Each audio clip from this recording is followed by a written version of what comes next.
পবিত্র কোরআনুল কারীমের 18 নম্বর সূরা 15 নম্বর পারা সূরাতুল কাহফ 9, 10, 11 নম্বর আয়াতে কারিমা তেলাওয়াতকৃত আয়াতে কারিমার অন্তর্নিহিত বক্তব্যকে সামনে রেখে আমি কথা শুরু করতে চাই।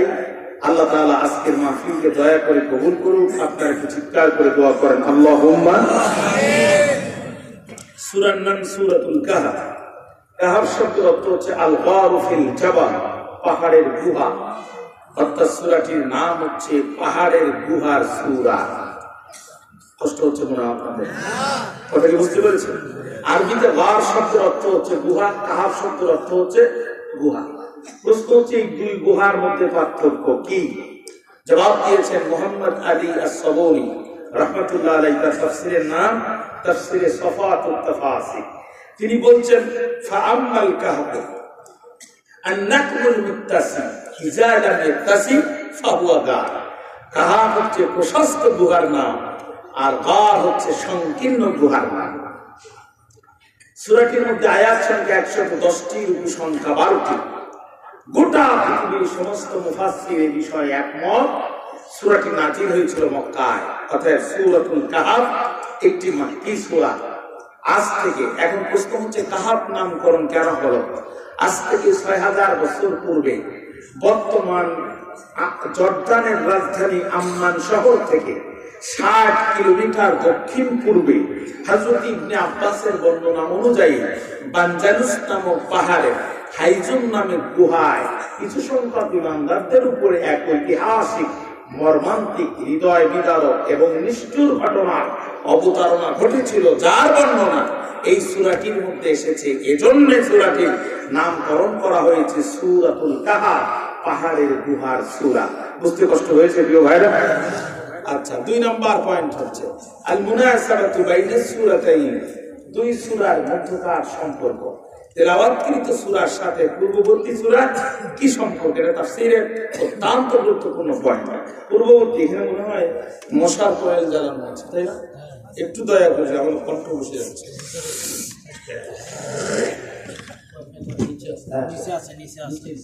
একটু দয়া করে সরাই দেন, কয়েলটা সরাই দেন। জি, বন্ধ করে দেন। মশা লাগে না? আচ্ছা, মনোযোগ আছে আপনাদের? আপনাদের খুব ঘুম আসতেছে আমার মনে হচ্ছে। একটু আওয়াজ দেন আল্লাহু আকবার। তাকান আমার দিকে লক্ষ্য করেন। পূর্ববর্তী সূরার নাম সূরা বনী ইসরাঈল। আমরা তেলাওয়াত করছি সূরাতুল কাহফ। প্রশ্ন হচ্ছে দুইটি সূরা কেন পাশাপাশি আসলো? মুফাসসির কিরাম অনেকগুলো সম্পর্ক বের করেছেন। আমি দুইটি সম্পর্ক আপনাদের সামনে পেশ করছি। কাফেররা নবীর কাছে প্রশ্ন করলো 3টা। জোরে বলেন কয়টা? 1 নাম্বার রূহ কি এবং তার তাৎপর্য কি? 2 নাম্বার সেই বিস্ময়কর যুবক কারা, যাদের ঘটনা অত্যন্ত বিস্ময়কর। 3 নাম্বার সে কে, যিনি পৃথিবীর মাসের থেকে মাগরিব গোটা পৃথিবী পরিভ্রমণ করেছেন। প্রথম প্রশ্নের জবাব ইয়াসআলুনাকা আনির রূহ, এই প্রশ্নের জবাব এসেছে সূরা বনী ইসরাঈলের মধ্যে। বাকি 2টি প্রশ্নের জবাব এসেছে সূরাতুল কাহফের মধ্যে। যার কারণে আল্লাহ তাআলা 2টি সূরাকে পাশাপাশি দিয়ে দিয়েছেন, যেরকম সুবহানাল্লাহ। 2 নাম্বার, সূরা বনী ইসরাঈল শুরু হয়েছে তাসবিহ দিয়ে। আমরা বলি না সুবহানাল্লাহ? সূরা বনী ইসরাঈল শব্দ হয়েছে সুবহান শব্দ দিয়ে। সুবহানাল্লাযী আসরা বিআবদিহি লাইলাম মিনাল মাসজিদিল হারামি ইলাল মাসজিদিল আকসা। সূরা কাহফ শুরু হয়েছে হামদি, আলহামদুলিল্লাহিল্লাযী আনজালাল কিতাব। জোরে বলুন সুবহানাল্লাহ। এই জন্য 2টি সূরা পাশাপাশি এসেছে। 3 নাম্বার পয়েন্ট, এই সূরার ফজিলত। রাসূলুল্লাহ সাল্লাল্লাহু আলাইহি ওয়াসাল্লাম বলেন, আখির জামানার উম্মতের মধ্যে সবচাইতে বড় ফিতনা হচ্ছে দাজ্জালের ফিতনা। কিসের ফিতনা? দাজ্জালের ফিতনা। মানুষ সবচাইতে বেশি বেঈমান হবে দাজ্জালের ফিতনার কবলে পড়েছে। ঠিক না? কথা বলেন না কেন? দাজ্জাল লক্ষ্মী খাটো হবে, এক চোখ তার অন্ধ হবে, ডান হাতে জান্নাত থাকবে, বাম হাতে জাহান্নাম থাকবে। সে মানুষকে জান্নাত আর জাহান্নাম দেখাতে চাইবে। দুর্বল ইমানদার যারা দাজ্জালের খপ্পরে পড়ে বেঈমান হয়ে যাবে, তারা প্রকৃত ইমানদার যারা দাজ্জালকে চিনতে পারবে, তারা। রাসূলুল্লাহ বলেন, মান হাফিজা 10 আয়াতান মিন আউয়ালি সূরাতিল কাহফ আশরা মিন আদ-দাজ্জাল, উম্মতি যেই ব্যক্তি সূরা কাহফের 10টি আয়াত মুখস্থ করে আল্লাহ তাআলা দাজ্জালের ফিতনা থেকে তার ঈমানকে রক্ষা করবে। সুবহানাল্লাহ। আর জোরে বলেন সুবহানাল্লাহ। ভাইরা আমার, বিশ্বনবীর একজন সাহাবীর নাম তার উসাইদ ইবনে হুযায়র রাদিয়াল্লাহু তাআলা। একদিন নবীজি সাহাবী হুসাইন ঘরের মধ্যে সূরা কাহফ তেলাওয়াত করতেছেন। এমন সময় দেখে তেলাওয়াত করতেছে যখন ঘরে জন্তু জানোয়ার গুলো ছটফট ছটফট করে দৌড়াদৌড়ি করতেছেন, তখন হুসাইন ঘর থেকে বাইরে আসার পরে আকাশের দিকে লক্ষ্য করে দেখে এক খন্ড হিমেল মেঘ গোটা আকাশ থেকে ঘিরে ফেলেছে। নবীজি সাহাবী হুসাইন বড় ভয় পেয়ে গেলেন। আল্লাহর নবীর দরবারে হাজির হয়ে বললেন, ইয়া রাসূলুল্লাহি, ইয়া হাবিবাল্লাহ, আমি বড় ভয় পেয়ে গিয়েছি হুজুর। আমি ঘরের মধ্যে যখন সূরা কাহফ তেলাওয়াত করতেছিলাম, আমি লক্ষ্য করে দেখলাম আমার ঘরের জন্তু জানোয়ার গুলো ছটফট ছটফট করে চারিদিকে দৌড়াদৌড়ি করে।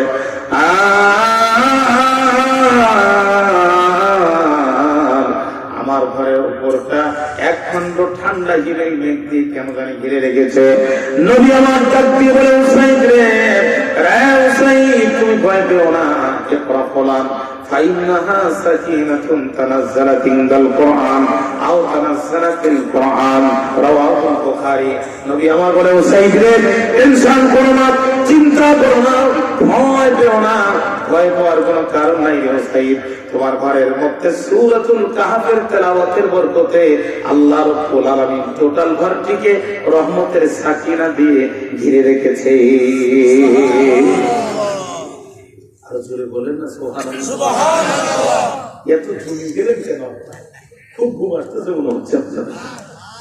ভাই আমার, আল্লাহর নবী বলেন, যেই ব্যক্তি সূরা কাহফ তেলাওয়াত করবে জুমার দিন, মান করা সূরাতুল কাহফ, যেই ব্যক্তি সূরাতুল কাহফ তেলাওয়াত করবে জুমার দিন, কাল কিয়ামতের কঠিন ময়দানে মা যেই দিন তার সন্তানের পরিচয় দেবে না, পিতা যেই দিন তার পুত্রকে চিনতে পারবে না, ফাইজান সাফাতিস সামাউ ফাকানা দরদাতান কাদ্দাহান, ইসরাফিল আলাইহিস সালামের প্রথম বাঁশির সাথে সাথে আসমান যেদিন ভেঙে চূর্ণ বিচূর্ণ হয়ে যাবে, পাহাড়ে বর্ষণ লাগে, পাহাড়গুলো মাটির সাথে মিশে যাবে।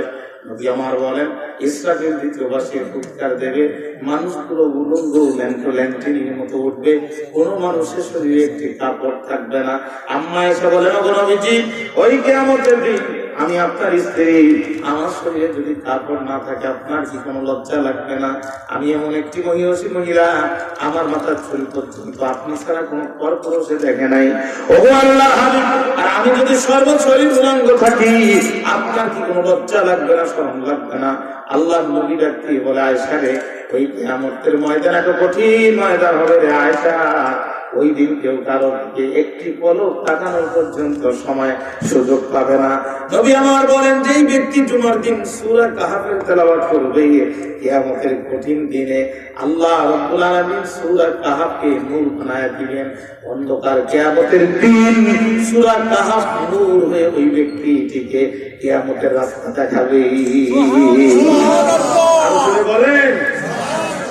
তাহলে আমি প্রথমে সূরার পরিচিতি বলেছি, তারপরে দুই সূরার মধ্যকার সম্পর্ক বলেছি, এরপরে সূরাটির ফজিলতের আমি 3টি হাদিস বলেছি, এরপরে আমি এখন সরাসরি সূরাটি কেন নাযিল হয়েছিল শানে নুজুল বলেই ভিতরে আলোচনায় ঢুকতে চাই। মনোযোগ আছে আপনাদের?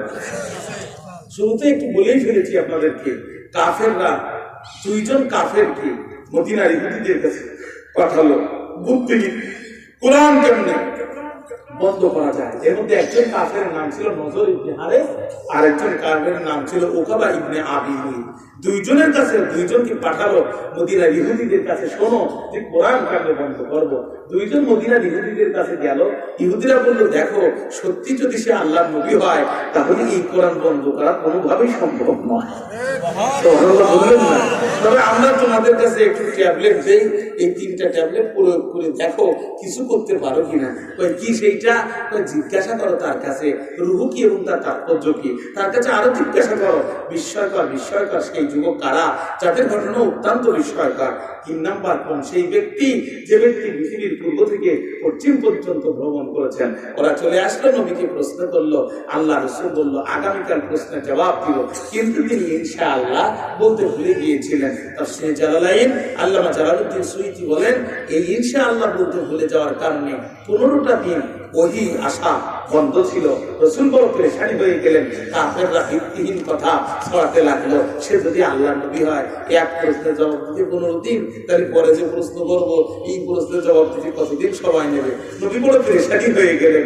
আল্লাহ বললেন, জিবরাইল আর করো না দেরি, আমার রাসূলের কাছে যাও তাড়াতাড়ি। ওরা প্রশ্ন করে আমার রাসূলকে অপমান করতে চায়, আমি আল্লাহ ওদের প্রশ্নের জবাব ডাইরেক্ট দিতে চাই। জিবরিল আমিন চলে আসলেন, আয়াতে কারিমা নাযিল হয়ে গেল। দেশের নাম জর্দান, বাদশার নাম দাকিয়ানুস। বৈশিষ্ট্য তার 3টা। জোরে বলেন কয়টা? 1 নাম্বার সে ছিল জালেম, 2 নাম্বার সে ছিল নিষ্ঠুর, 3 নাম্বার সে ছিল মূর্তি পূজক। আমাদের যেটা বিদায় নেছে এটাও দাকিয়ানুস, তবে লেডিস। কথা বুঝেন? এটাও মাল একই কিন্তু মডেল ভিন্ন। মাল একই কোম্পানির মাল, মডেল। পৃথিবীর যত স্বৈরাচার আছে আপনার মনে করতেছেন কিছু বলবো না, সব বলবো না, একটু বস্তার মুখে ফুল দিতেন। আপনারা এক্ষুনি মন খারাপ করেন না, একটু বস্তাটা ফুল দিতেন। মাল মেডিসিন সব রেডি করা আছে, যত সামনে যাবেন তত পাবেন। একটু অপেক্ষা করেন, মনোযোগ আছে তো আমার? এটাও সেম মাল, একই কোম্পানির মাল, তবে ব্র্যান্ড ভিন্ন, মডেল ভিন্ন, সেম ব্র্যান্ডের মাল। পৃথিবীর যত শরীরে শাসক আছে এদের বৈশিষ্ট্য 3টা। একটু চিৎকার করে বলেন কয়টা? 1 নম্বর তারা জালেম। কিতাবের জালেম হলে পরে ফেরাউন মুসা আলাইহিস সালামের জন্ম হতে দেবে না, এই জন্য ছোট ছোট মাসুম বাচ্চাকে হত্যা করেছে। বাড়ি কোথায়? দুপচাচিয়া।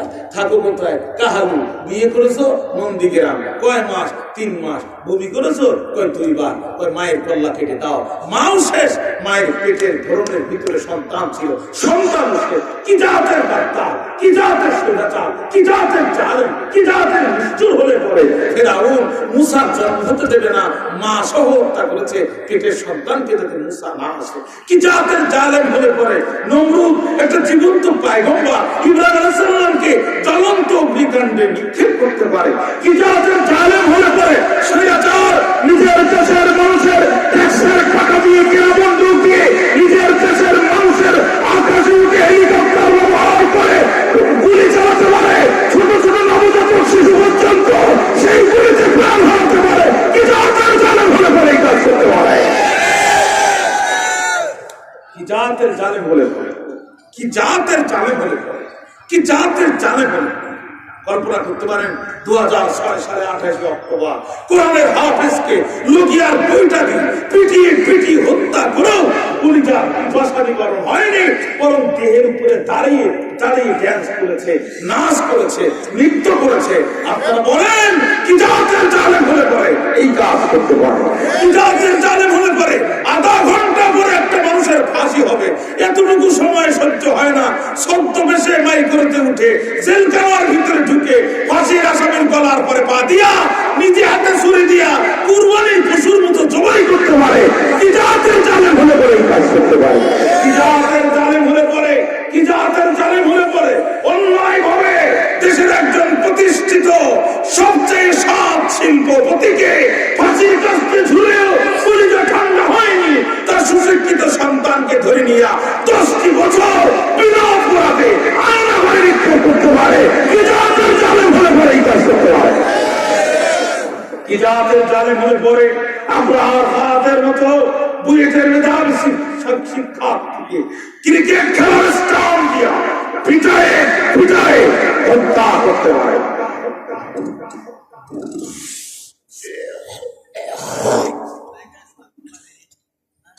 মাইকের সাউন্ড কি কমাই দিয়েছেন?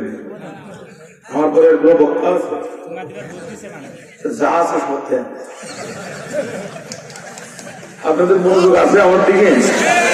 কি জাতের জালেম হলে পরে আপনার ভারতকে ক্রিকেট খেলার স্টাম্প দিয়ে সারা রাত ধরে পিটিয়েছে। এক পর্যায়ে সে বলছে, I am very close to death, please give me a glass of water. আমি মৃত্যুর খুব কাছাকাছি, আমাকে এক গ্লাস পানি দাও। তখন একজন বলছে, ওকে আরো মারা যাবে, বলে আমার আঘাত শুরু। আর একজন বুকের উপরে দাঁড়িয়ে প্যানের চেন টান দিয়ে মুখের ভিতরে প্রসাব করে দিয়েছে। কি জাতের জালেম হলে পরে এই কাজ করতে পারে? ভাইরা আপনারা বলেন তো, আপনাদের এলাকার কোন মৃত বিড়ালের মুখে কোন জীবিত বিড়াল প্রসাব করে? কথা বলছেন এখানে? কোন মৃত কুকুরের মুখে কোন জীবিত কুকুর প্রসাব করে? কোন মৃত শুয়োরের মুখে কোন জীবিত শুয়োর প্রসাব করে? যে কাজ বিড়ালে করে না, কুকুরে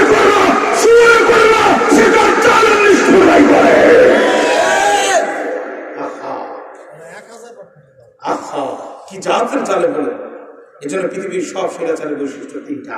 বলেন কয়টা? এক নাম্বার জালেম, দুই নাম্বার নিষ্ঠুর, তিন নাম্বার মুক্তি পুজো। স্বৈরাচাররা টিকে থাকে জুলুমের উপরে, ঠিক না? জুলুমের উপরে। এবার আসে মুক্তি পুজো। দেশের মানুষ 16 টাকা পিস ডিম কিনে খায়, আর স্বৈরাচার 3000 কোটি টাকা দিয়ে বাবার মুক্তির মোরাল বানায়। রাস্তার মধ্যে মুক্তি, 3 রাস্তায় মুক্তি, 4 রাস্তায় মুক্তি, 5 রাস্তায় মুক্তি, কলেজের সামনে মুক্তি, বিশ্ববিদ্যালয়ের সামনে মুক্তি, ইউনিভার্সিটির সামনে মুক্তি, টাকার মধ্যে মুক্তি, পয়সার মধ্যে মুক্তি। মাদ্রাসায় কোরআন হাদিস থাকে, সেখানেও নিজের ছবি আর বাবার ছবি টানাতে যারা বাধ্য করে। এই যে মুসলমান দাবি করার কোনো সুযোগ নাই। এরা নবুদের পেটে আত্মা ফেরাউনের দালাল, এরা তাগুতি শক্তি, ইসলামের চূড়ান্ত দুশমন ছাড়া আর কিছু হতে পারে না। মানুষ 16 টাকা পিস ডিম কিনে খায়, আর এরা মানুষের, গরিব মানুষের ট্যাক্সের টাকা দিয়া মুক্তির মুরাল বানায়। কি জাতের স্বৈরাচার, কি জাতের স্বৈরাচার! বাচ্চাটা কেন ঘোষণা করলো? বৈশিষ্ট্য তার 3টা, মনে থাকবে তো? 1 নাম্বার জালেম, 2 নাম্বার নিষ্ঠুর, 3 নাম্বার মূর্তি পূজা। এইবার সে ডিক্রি জারি করলো, আমার রাষ্ট্রে থাকবে যারা মূর্তি পূজা করবে, তারা করবে না যারা, 2 ভাগে ভাগ হবে তারা। 1 ভাগ যাবে আয়না ঘরে, আর 1 ভাগ যাবে কুরাশায়। কথা বলেন না? তখনকার জেলখানার নাম তো জানতাম না, এই জন্য আয়না ঘর বলছি। 1 ভাগ যাবে আয়না ঘরে, আর 1 ভাগ যাবে জেলখানায়। এবার আল্লাহ নবী শোনেন, এই দুঃসন্ধিতে এই ঘোষণা যখন হলো, গোটা দেশের ক্রাস সৃষ্টি করলো, কেউ কিছু বলল না। 7 জন যুবক প্রকাশ্যে বিদ্রোহ ঘোষণা করলো। কয়জন যুবক? আল্লাহ বলছেন নবী, ওদের ঘটনা এখন আমি আপনাদেরকে শোনাচ্ছি। আল্লাহ বলছেন নবী, তাদের ঘটনা এখন আমি আপনাকে শোনাচ্ছি।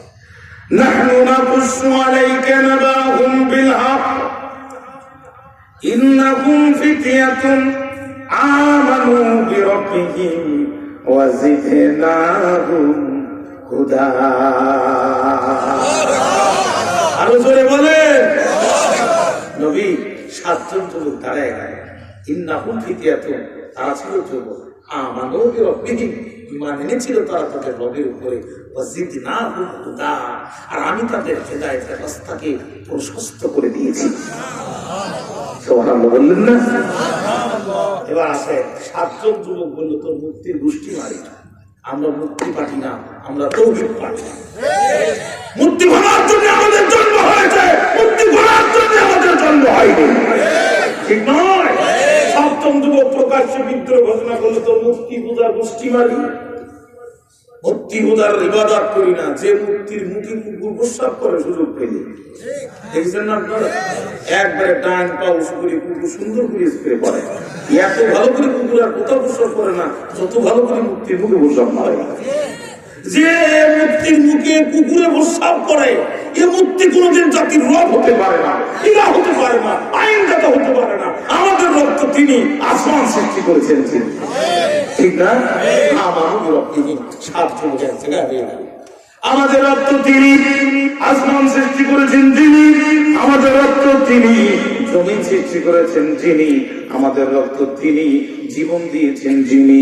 আমাদের রব তো তিনি, মৃত্যু দিয়েছেন যিনি। আমাদের রব তো তিনি, আবার পুনরুত্থিত করবেন যিনি। আমাদের রব তো তিনি, পুরস্কার স্বরূপ জান্নাত আর জাহান্নামে ফয়সালা করবেন যিনি। সুতরাং তাকিয়া মুসলে তোর মুক্তির পূজা আমরা করছি না, করব না। 7 যুবক মিটিং দিল, প্রকাশ্যে ঘোষণা করলো, মানি না, মানব না, মুক্তি পূজা চলবে না, জীবন দেব তবু মুক্তির কাছে মাথা নত করবো না। চিৎকার করে একবার বলেন আল্লাহু আকবার। আজকে এই 7 যুবকের মতো আমরা তো একা নই, আমাদের লক্ষ লক্ষ দিনী ভাই বাংলার আকাশে বাঁকাতে ঘুরে বেড়াচ্ছে। তাহলে আজকে আমাদের যারা এই ঘোষণা ইমানের দিয়েছিল, তারা সমাজের তামান্না নিয়ে প্রকাশ্য মৃত্যুকে আলিঙ্গন করে শহীদ হয়ে চলে গিয়েছে। আর 17 বছর দুঃশাসন মোকাবেলা করে আমরা যারা ময়দানে টিকে আছি, আমরা হলাম গাজী, ঠিক না? কি বলেন? আমাদের নেতারা শহীদ হয়ে চলে গেছে, আমরা এই ময়দানে গাজীর ভূমিকা পালন করতে চাই। আমরা একা নই, আমাদের লক্ষ লক্ষ ভাই এদেশে আছে। 7 জন যুবক যদি প্রকাশ্যে মুক্তির বিরোধিতা করতে পারে, তারা আমরা আল্লাহর আইন ছাড়া কারো আইন মানি না, এই ঘোষণাকে আমরা দিতে পারি না। 7 জন যুবক প্রকাশ্যে বলল। দিদি হারুন এই কথা শুনে ফেলল। কে শুনে ফেললো? তখনকার গোয়েন্দা সংস্থার নাম তারা আমি জানি না। ডিবি হারুনের কথা বলি মানুষ একটু ভালো বোঝে। আপনারাও মনে করেন না ডিবি হারুনের কথা তো সিরিয়াস? গোয়েন্দা বিভাগ ইন্টেলিজেন্স ব্রাঞ্চ এই বিষয়টা জেনে ফেলল। ডিবি হারুন বিষয়টা জানার পরে সরাসরি বিপ্লব কুমারকে বলছে, স্যার লাইন তো খারাপ। কয় কি? কয় 7 যুবক প্রকাশ্যে বিদ্রোহ ঘোষণা করেছে, তারা জীবন যেতে শিকার, তাকে মানুষের আইন জেনে মুক্তি পায়, মাথা মতো মুক্তি শিকার না। বিপ্লব কুমার বলতেছে তাই তো ঘটনা খুব গুরুতর, এ তো আমি একা করতে পারবো না, এটা বেনজিরে জানানো লাগবে। বেনজিরের কাছেও জানাই দিবে। এখন বেনজির বললো কোনো কথা নয়, আগে গ্রেপ্তার করো, পরে যা হয় তাই হবে। এটাও স্বৈরাচারের একটা বৈশিষ্ট্য। পৃথিবীর সকল সরকার আগে মামলা করে তারপরে গ্রেপ্তার করে, আর স্বৈরাচার আগে গ্রেপ্তার করে তারপরে মামলা করে। হাজী সাহেব মক্কায়, মামলা হয় বাংলায়। হাজী সাহেব কোথায়? মামলা হচ্ছে কোথায়? হাজী সাহেব কবরে, মামলা হয়। এমন একটা দেশ, এই দেশে মরি যাওয়ার পর মামলা হাতে দিয়েই পাওয়া যায়, ঠিক না? 10 বছর আগে হাজী সাহেব করে গেছে, 10 বছর পরে মামলা হয়েছে। চাষি আমার বুড়ি মানুষ, ঘোড়ায় ঘোড়ায় থানায় যেয়ে বলছে, বাবা ওসি বড় বিপদে পড়েছি, নিজের কানে শুনেছি তোমার চাচার নামে নাকি মামলা হয়েছে, বাবা জানতে চাই তোমার চাচা কি করেছে। ওসি সাহেবকে, চাষি আম্মা চাচা খুব দুষ্টু মানুষ, আমার থানার সামনে ককটেল হামলা করেছে। বলছে বাবা কবে ঘটেছে? বলছে গতকাল রাত 8:30টার সময় ঘটেছে। তোমার চাচা তো 10 বছর আগে কবরে গেছে। এই বুড়া কত বড় বদমাইশ, এগুলো কবর থেকে উঠে ককটেল মারে বাবা। হ্যাঁ শোনো, এই বুড়ার সাথে আমার বুড়ির মহব্বত এত গভীর ছিল। আমি মেয়েদের বাড়িতে দিতাম, যখন বুড়ায় টেলিফোন করতো তখন ওদের বুড়ি, কোথায় আসো, বাড়িতে আসো তাড়াতাড়ি, তোমার ছাড়া কেমনে থাকতে পারি। এই মহব্বতের বুড়া আমার 10-12 বছর আগে গেল কবরে, মাত্র 2 বার উঠলো উপরে, একবার গত নির্বাচনের সময়, আর তোমার থানার সামনে ককটেল মারার সময়। বাবা তুমি আমার নামটা লিখে নাও, আমার চেয়ারম্যানের নাম্বারটা লিখে নাও, আমার থানা আমির নাম্বারটা লিখে নাও। এই বুড়া কিন্তু সামনে আবার ওঠার সম্ভাবনা আছে। যদি বুড়া ওঠে রিমান্ডে তোমার নেওয়া লাগবে না, তুমি শুধু ধরি আমার কাছে জমা দিবা, আমিও কাফনের কাপড়টা ধরি একটা বার প্রশ্ন করবো, বুড়া এত মহব্বত করলে রে দুনিয়ার উপরে, 10টা সন্তান জন্ম দিলাম তোর মহব্বতের উপরে, আর তুই আমার কবর থেকে উঠিয়া আমার জানলার পাশ দিয়ে যে ককটেল মারিস, জানলা দিয়ে উঠি দিয়ে একটা বার আমার সাথে দেখে কোনো সময় হয় না। তোরা বল না এতে কেউ মামলা আছে না নাই? পৃথিবীর সব সরকার আগে মামলা করে পরে গ্রেপ্তার করে, আর স্বৈরাচার আগে গ্রেপ্তার করে পরে মামলা করে। ডিবি হারুন দিয়ে যখন আসামে কাউকে 7 যুবককে ধরে ফেলেছে, তখন তারা বলছে স্যার ধরেন কেন, আমাদের নামে তো মামলা নাই। বলছে মামলা যে কটা লাগে আমরা দিয়ে নেবো না, ও রেডি আছে।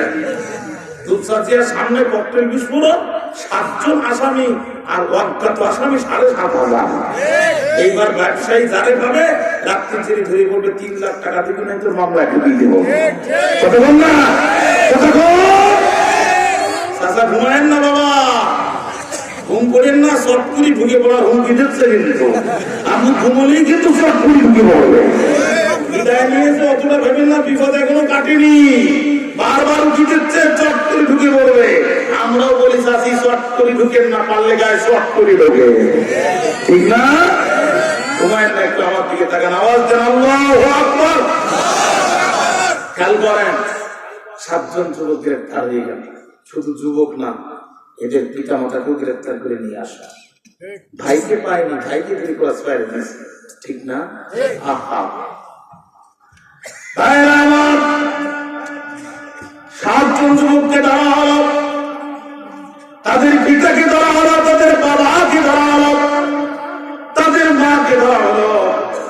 এবার তাকে আমাদের সামনে যখন মুখোমুখি করা হলো, আল্লাহ কয় নবী আপনি শোনেন, যখন 7 জন যুবক দাঁড়ালো, ওরাবাতনা আলা কুলুবিহিম ইয ক্বামু ফাকালু রব্বুনা রব্বুস সামাওয়াতি ওয়াল আরদ লান নাদ'ওয়া মিন দুনিহি ইলাহান লাকাদ কুলনা ইযান শাতাতা।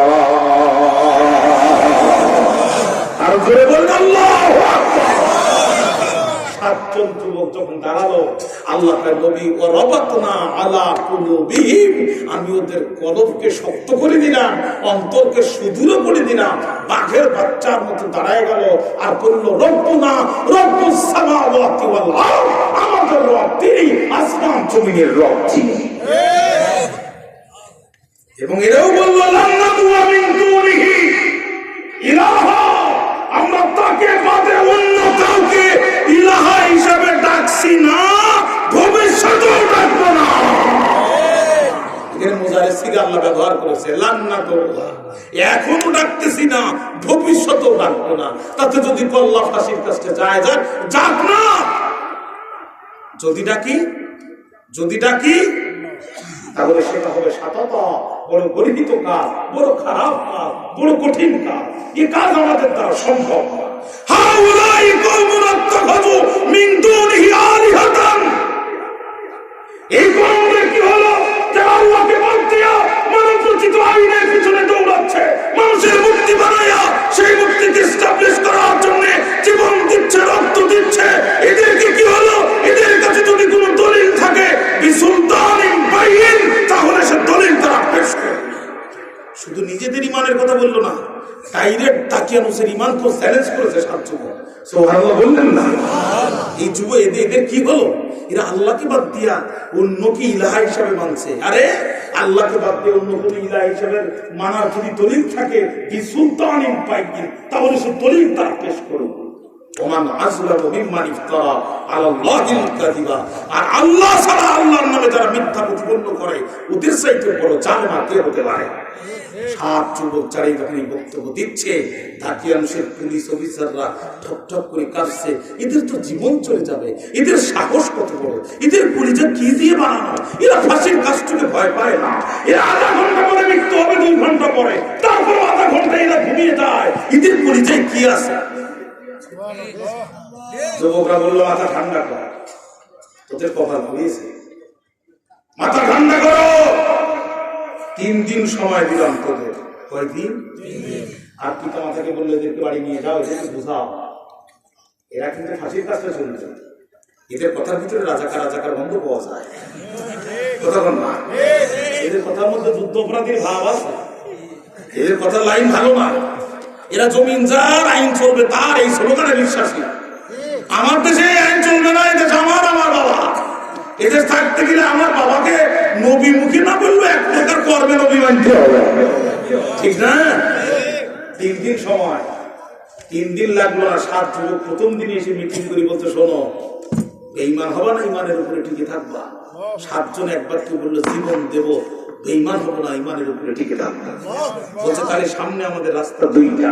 সামনে রাস্তা কয়টা? 2টা। 1 নাম্বার শাহাদাতের জীবন, খুব গুরুত্বপূর্ণ পয়েন্ট। বর্তমান প্রেক্ষাপট সবের ভিতরে তুলে আনবো, এই জন্য আমার দিকে চোখ বড় বড় করে তাকান।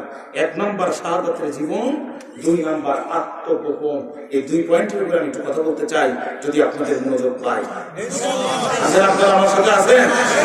শাহাদাতের জীবন কামনা মোদের, শাহাদাতের জীবন বাসনা মোদের, শাহাদাতের জীবন স্বপ্ন মোদের, ঠিক না?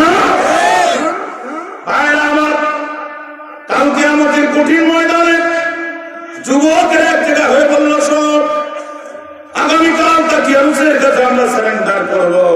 মুক্তাঙ্গনের উন্মুক্ত মঞ্চে আমাদের ফাঁসি হবে। ফাঁসির রক্ত নিয়ে কবরের মধ্যে যাব। কিয়ামতের দিন রক্ত মাখা জামা কাপড় নিয়ে আল্লাহর দরবারে উঠে নবীদের আগে আমরা জান্নাতে চলে যাব।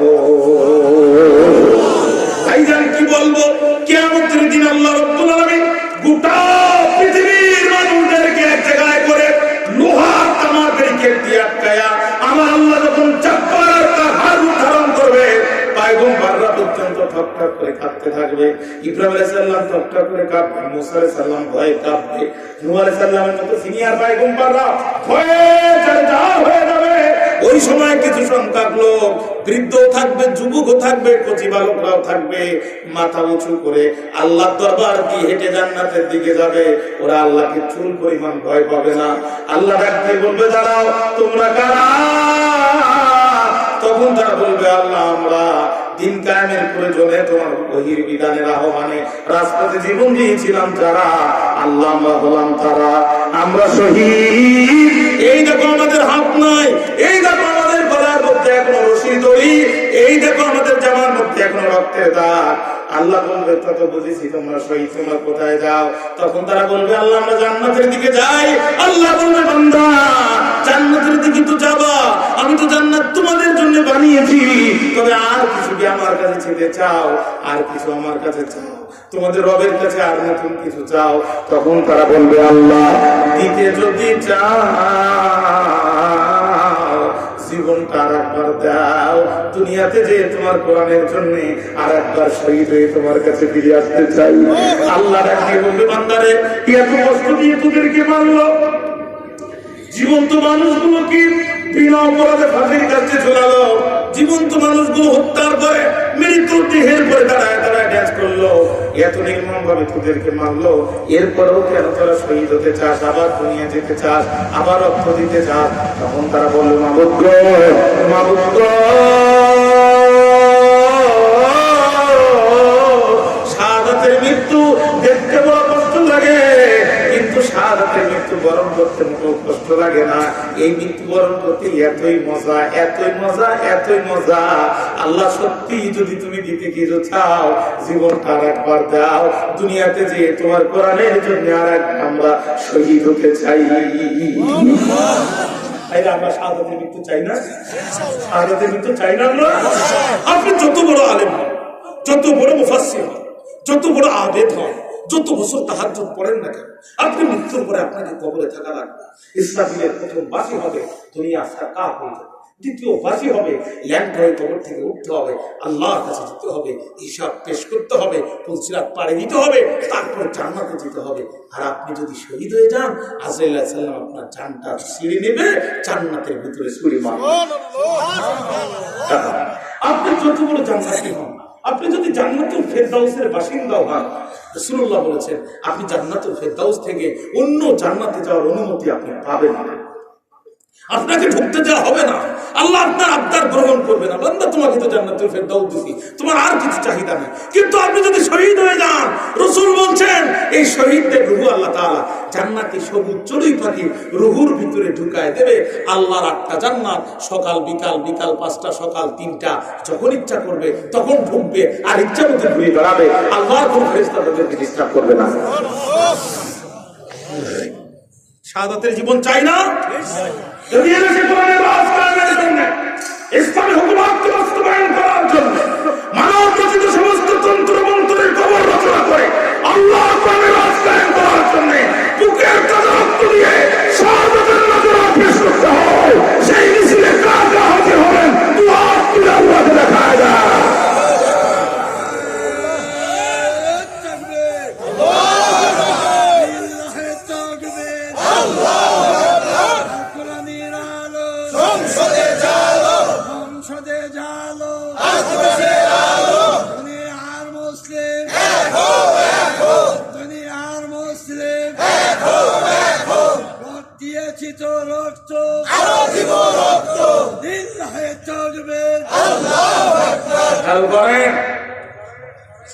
আল্লাহ তুমি আমাদেরকে শাহাদাতের মৃত্যু দান করো। আরো জোরে বলেন আল্লাহ আমাদেরকে শাহাদাতের মৃত্যু ভিক্ষা দাও। রাসূলুল্লাহ বলেছেন মান মাতা লাম ইয়াকফির ওয়া লাম ইহাদ্দিস বিহি নাফসাহু মাতা আলা শুবাতিন মিনান নিফাক। যে ব্যক্তি মৃত্যুবরণ করলো অথচ শাহাদাতের চিন্তা চেতনা ধান্দা তার অন্তরে ছিল না, রাসূল বলছে তার মৃত্যু মুনাফিকের মৃত্যু, তার মৃত্যু জাহিলিয়াতের মৃত্যু। আমরা মুনাফিকের মৃত্যু চাই, শাহাদাতের মৃত্যু চাই, মাথা উঁচু করে শহীদ হতে চাই, কিন্তু মুনাফিকের মৃত্যু আমরা চাই না। তাই আমার 7 যুবক করলো শহীদ হয়ে যাব, নবীদের আগে জান্নাতে চলে যাবে। সুবহানাল্লাহ। এবার খেয়াল করেন 2 নাম্বার হচ্ছে আত্মগোপন। 2 নাম্বার কি? আত্মগোপন। আমরা পরিচয় দেব না এখান থেকে, কারণ আমরা এখন যদি শহীদ হয়ে যাই তাহলে দেশের মধ্যে গোপনে অনেকে আল্লাহর উপর ঈমান এনেছে, তাদেরকে ধরে ধরে ক্রস করে দেবে, বিনা অপরাধে মানুষকে ফাঁসি দেবে। অর্থাৎ চলো আমরা 7 জন যুবক যে গোয়ার মধ্যে আশ্রয় নিয়ে আত্মগোপন করি। এর আত্মগোপন করা ঈমান বাঁচানোর জন্য জায়েজ না হারাম? মুরব্বি মুরব্বি, তাহলে আমার সোনার যুবকেরা যদি ফিরআউনের রাজপ্রাসাদে থেকে ফিরাউনের বিশ্ববিদ্যালয়ে আত্মপরিচয় গোপন করে কোরআনের দাওয়াত দেয়।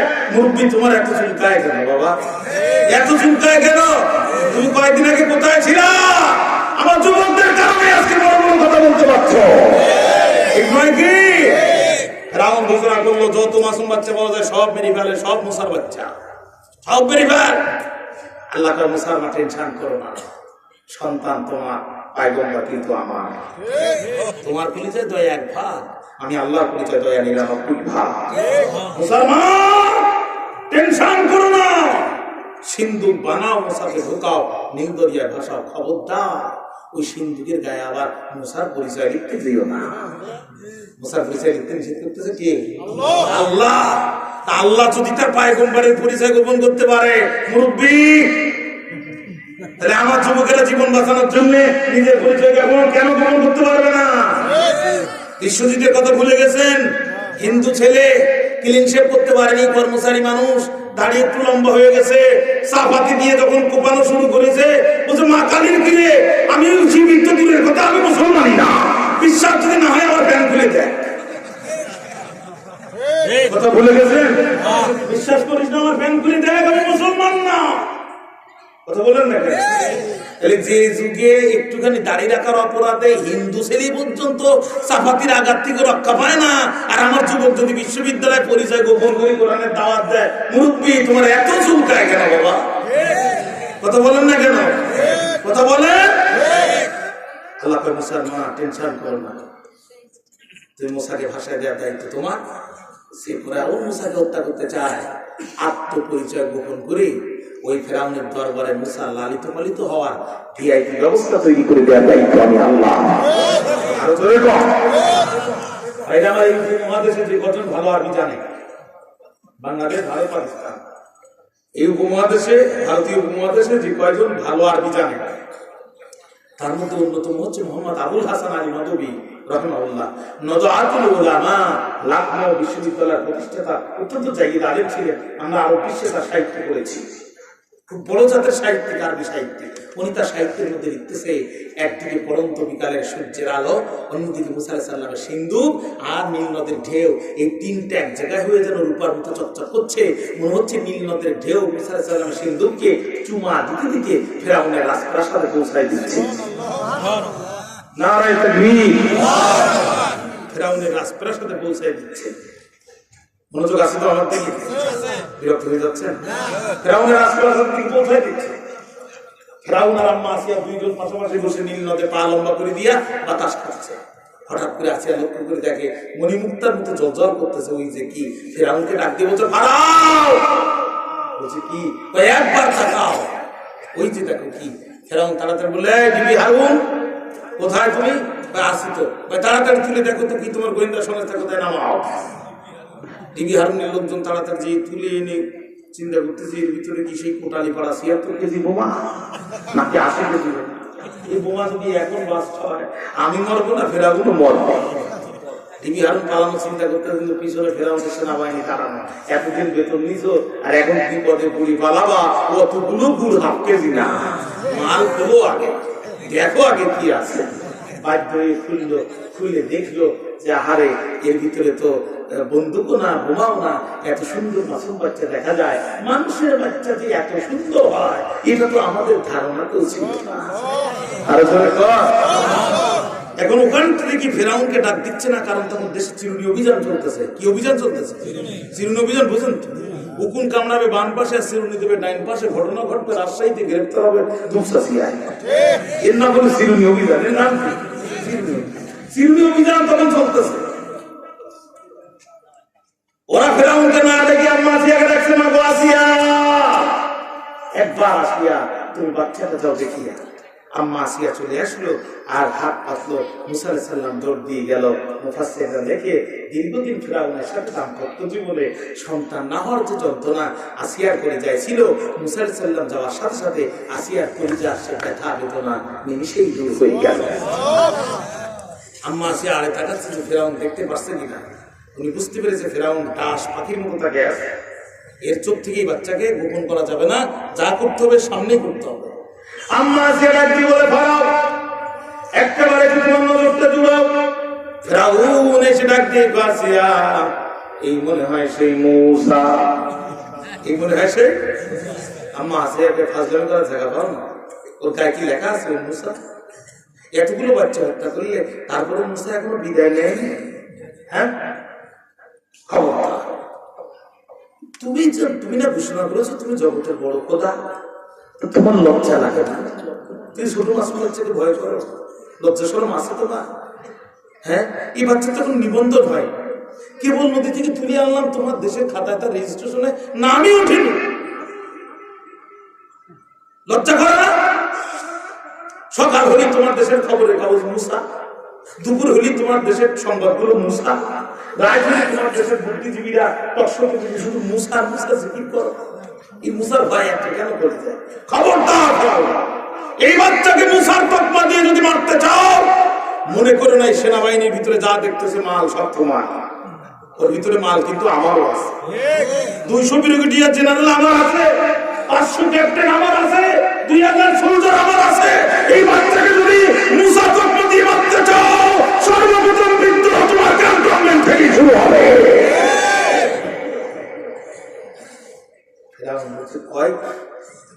আসিয়ার গোপনে এত সৈন্য আমার সামনে ভিতরে, কিছু তো করার উপায় নাই।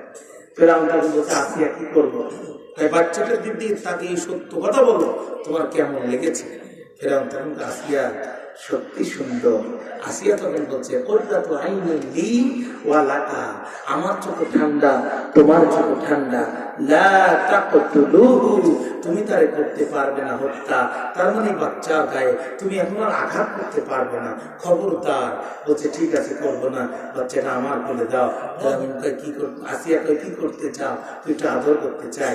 মুসা আলাইহিস সালাম তখন আসিয়া বলে, আসিয়া কয়, তোর মনে আদর আছে, যে হারাম করে হারাম কর, হাজার হাজার সন্তান মেরেছিস, তুই এবার আদর করতে চাস, কিন্তু যেহেতু চেয়েছে না দিয়েও উপায় নাই, দিছে ঠিকই, কিন্তু পজিশন নিয়ে দাঁড়িয়ে আছে যে কোন রকম যদি আশা মারতে চাস, ওই বাচ্চা ফেলার আগে আমি তোর গলা টুটি চেপে কোনো কথা নয়, খুব পজিশন নিয়ে দাঁড়ায় আছে। ফেরাউন আসতে করে বাচ্চা নিয়ে যখন আদর করতে যাবে, মুসা আলাইহিস সালাম করে, বিশ্ব বাপ্পা, রাত দিন না তুই ইন্টারনেটে লাইট বন্ধ করে মারলি, তুই না রাত্রে ইন্টারনেট বন্ধ করে মারলি, তুই না লাইট বন্ধ করে রাত্রে অপারেশন চালাইছিস, তুই নারীও মারেছিস, পুরুষও মারেছিস, তোর গুলি থেকে নবজাতক শিশু বাঁচেনি, আর তুই এখন বলতেছিস বঙ্গভবনের 4 দেয়াল খোঁজা, 4টা দেয়াল খোলা আছে, যখন খুশি তখন সংলাপ। বিশ্ব বাপ্পা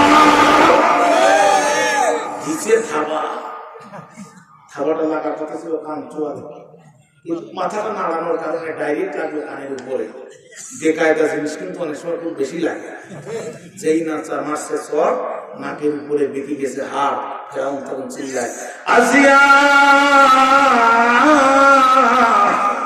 এতদিন খুঁজেছি যারে, সে এখন বাস করে আমার ঘরে। আম্মা আসিয়া কয়, কারে খুঁজেছো আর কি বাস করে? এই সেই মূসা, এই সেই। আম্মা আসিয়া কয়, কেমনে বুঝলে এই সেই মূসা? কয়, বাচ্চাটা স্বাভাবিক, কিন্তু ওর থাবার ওজন অস্বাভাবিক, ওর থাবার ওজন। আম্মা আসিয়া কয়, কেমনে বুঝলে যে মূসা? কয়, মার তো তুই খাস না, শর্ত তুই খাসনি, শর্ত আমি করি। If you don't believe, please look at my nose. বিশ্বাস না করি আমার নাকের দিকে তাকা। ঘরের বউই সত্যি কথা বল না, গতকালও কি আমার নাক এরম বাঁকা ছিল? আম্মা আসিয়া কয়, কেমনি বাঁকা হইলো? তাই এই আমার চড় মেরেছে, নাকের হাড্ডি বেঁকে গেছে।